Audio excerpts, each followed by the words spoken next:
Revelation 21, John says, "Then I saw a new heaven and a new earth.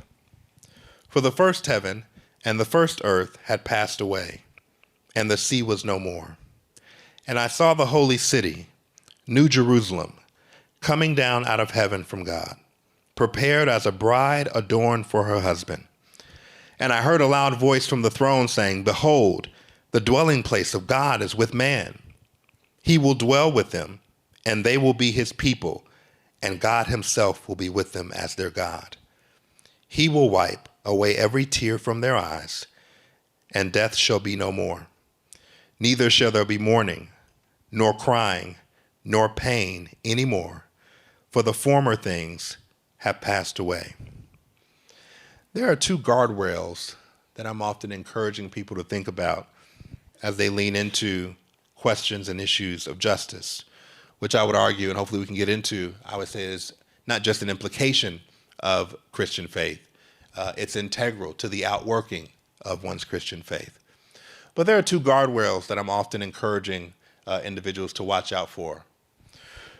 And this particular vision, I think, kind of sets these guardrails.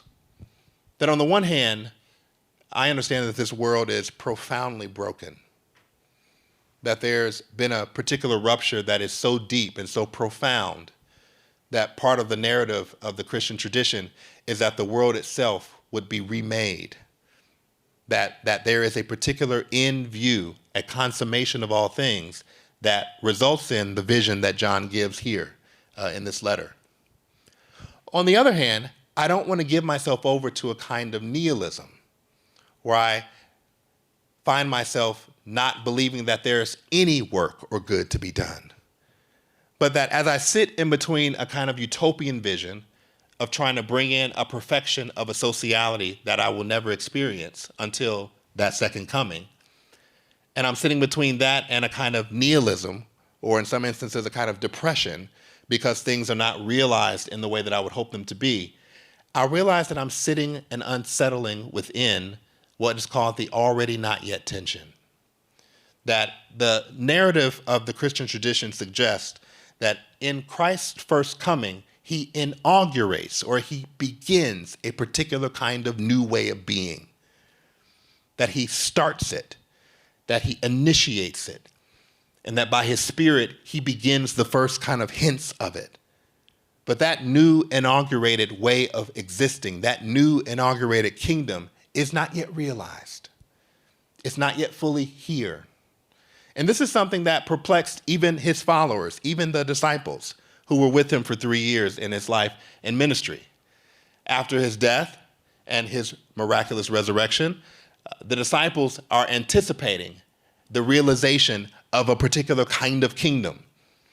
And Jesus, in his final discourse to the disciples, has to remind them that that inauguration of the full realization of the kingdom is not yet. That he has left his followers with a particular mission and a commandment that they are to continue the work of reflecting and commending that kingdom until it is fully realized.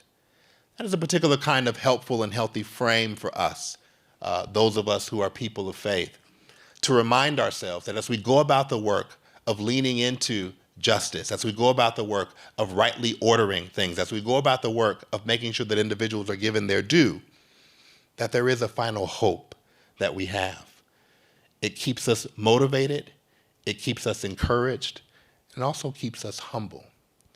Humble enough to perhaps join in work with those who don't fully share my worldview, understanding that even they, regardless of where they are, have also been invited to share in that kingdom, both now and when it is fully realized.